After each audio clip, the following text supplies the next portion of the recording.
Hello students, welcome to Tiwari academy. तो आज हम प्रश्नावली 5.1 का प्रश्न संख्या 4 देखते हैं। हमें सिद्ध करना है कि फलन f(x) बराबर x की पावर n x बराबर n पर संतत होगा, जहां n एक धन पूर्णांक है। तो हमने देखा था किसी भी फलन को सततता चेक करने के लिए हमें 3 पॉइंट्स निकालने होंगे। सबसे पहला था फलन का मान निकालना होगा। तो चलिए सबसे पहले फलन का मान निकालते हैं। तो n बिंदु पर चेक करना है, x बराबर n पर चेक करना है, तो हम फलन का मान x बराबर n पर निकालेंगे। तो x की जगह n लगा देंगे तो n की पावर n आ जाएगा। अब हम LHL या बाएं पक्ष की सीमा निकालेंगे। तो उसको लिखते हैं limit of x tends to n minus, मतलब x n से थोड़े से छोटे की तरफ अप्रोच कर रहा है हमारा। तो अब देखिए ये अपने पास fx आ गया, और इसको और लिखेंगे तो limit x tends to n minus fx की जगह x की पावर n आ जाएगा, और जब हम लिमिट लगाएंगे तो ये n की पावर n आ जाएगा। अब हम RHL निकालेंगे। अभी तक हमने फलन का मान निकाल लिया है और LHL मतलब बाएं पक्ष की सीमा निकाली है। अब हम RHL मतलब दाएं पक्ष की सीमा निकालेंगे।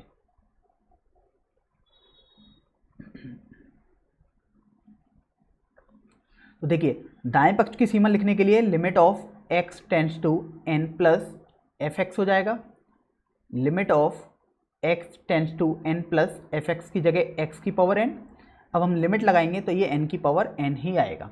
तो हमने देखा फलन का मान n पर मतलब fn, LHL और RHL हमारे पास बराबर आ रहे हैं।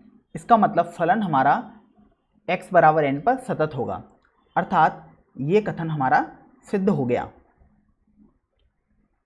चलिए अब हम प्रश्न संख्या 5 पर बढ़ते हैं। हमको प्रश्न संख्या 5 में दिया हुआ है कि क्या fx बराबर एक फलन दिया हुआ है, x बराबर 0, x बराबर 1 तथा x बराबर 2 पर सतत है। तो बेसिकली हमसे ये पूछा गया है कि x बराबर 0 पर हमें फलन की सततता चेक करनी है, x बराबर 1 पर भी चेक करनी है, और x बराबर 2 पर भी हमें फलन की सततता चेक करनी है कि फलन सतत है या नहीं है। तो देखिए सबसे पहले हम x बराबर 0 पर चेक करते हैं।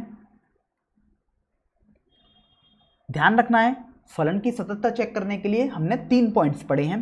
सबसे पहले फलन की वैल्यू जिस पॉइंट पर आप चेक करते हैं, तो f0 निकालेंगे। तो देखिए f0 मतलब x 0 होना चाहिए, वो हमारा पहली परिभाषा में मिल रहा है, क्योंकि पहली परिभाषा में हमारे पास लिखा हुआ है x 1 या 1 से छोटा, तो मतलब हमारे पास x की वैल्यू 0 आ जाएगी। अब हम LHL या बाएं पक्ष की सीमा निकालेंगे, मतलब limit of x tends to 0 minus fx। अब देखिए हमको बोला गया है x 0 से थोड़ा सा छोटा है, तो आप देखिए 0 से थोड़ा सा छोटा हमारे पास पहली परिभाषा में ही आएगा, क्योंकि हमें उसमें दिया हुआ है कि x 1 से छोटा है। यदि x 1 से छोटा है तो x 0 से भी छोटा ही होगा। तो इसका मतलब हमारे पास परिभाषा हो जाएगी limit of x tends to 0 minus x। अब हम x की जगह 0 लगाएंगे तो ये 0 ही आ जाएगा। अब हम दाएं पक्ष की सीमा मतलब RHL निकालेंगे, मतलब limit of x tends to 0 plus fx equal to limit of x tends to 0 plus. अब आप गौर करेंगे x 0 से थोड़ा सा बड़ा है, तो वो भी हमारे पास पहली परिभाषा में ही आएगा, मतलब x में आएगा, और जब लगाएंगे तो ये 0 आ जाएगा। तो हमने देखा कि फलन का मान 0 पर बाएं पक्ष की सीमा और दाएं पक्ष की सीमा तीनों बराबर आ रही हैं, इसलिए फलन 0 पर सतत हो जाएगा। अब हम x बराबर 1 पर निकालेंगे। x बराबर 1 पर निकालने के लिए भी वही प्रोसेस को हम अपनाएंगे। सबसे पहले फलन का मान x बराबर 1 पर निकालेंगे, तो f1। अब देखिए f1 के लिए हमें कौन सा परिभाषा यूज करनी है, पहली या दूसरी, हमें ये सोचना है। तो आप देखेंगे पहली परिभाषा में लिखा हुआ है x 1 से छोटा या 1 के बराबर, क्योंकि देखिए आप बराबर का चिन्ह भी लगा हुआ है नीचे। तो यहाँ पर अपने पास हो जाएगा पहली वाली परिभाषा को हम यूज करेंगे, मतलब x इक्वल टू 1। तो यहाँ पर अपने पास ये 1 के बराबर ही आ जाएगा। अब हम LHL या बाएं पक्ष की सीमा निकालेंगे, मतलब limit x tends to 1 minus अर्थात x हमारा 1 से थोड़ा सा छोटा है, ये fx आ गया। अब देखिए limit of x tends to 1 minus.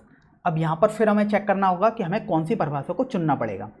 तो हमें दिया हुआ है कि x 1 से थोड़ा सा छोटा है, तो आप पता करेंगे, देखिए x 1 से छोटे वाली परिभाषा तो पहली वाली है, तो ये अपने पास x हो जाएगा, और जब हम लिमिट निकालेंगे तो वो 1 के बराबर ही आएगा। अब हम RHL निकालेंगे, मतलब दाएं पक्ष की सीमा। Limit of x tends to 1 plus fx। अब देखिए हमें देखना है कि 1 प्लस पर हमारा कौन सी वाली परिभाषा यूज होगी। तो इसका मतलब हमें दिया हुआ है x 1 से थोड़ा सा बड़ा है, और जैसे ही थोड़ा सा बड़ा हुआ तो हमारी दूसरी वाली परिभाषा काम में आने लगेगी। तो अर्थात हम लगाएंगे limit of x tends to 1 plus 5। अब चूंकि 5 के साथ कोई भी चर पद तो है ही नहीं, मतलब x में कुछ भी लगाऊं 5 तो 5 ही रहेगा, क्योंकि वो एक अचर है। तो हमने देखा कि हम f1 निकाल रहे हैं तो 1 आ रहा है, LHL निकाल रहे हैं तो 1 आ रहा है, लेकिन RHL की वैल्यू 5 आ रही है। अर्थात LHL is not equal to RHL, मतलब बाएं पक्ष की सीमा और दाएं पक्ष की सीमा बराबर नहीं आ रही है, लेकिन वो f1 के बराबर LHL तो अपना आ रहा है। यदि तीनों बातें बराबर होती हैं तब हम सतत बोलते हैं।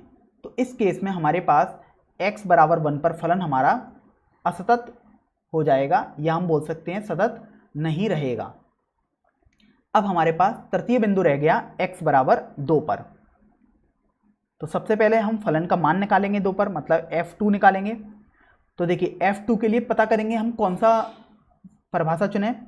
तो x यदि 2 है मतलब x 1 से तो बड़ा ही रहेगा, मतलब 5 वाली परिभाषा हमें चुननी पड़ेगी। तो देखिए ये 5 आ जाएगा।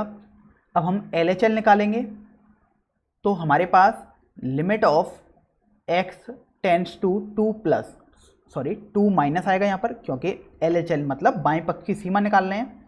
तो ये अपने पास fx आ गया। इसको हम limit of x tends to 2 minus.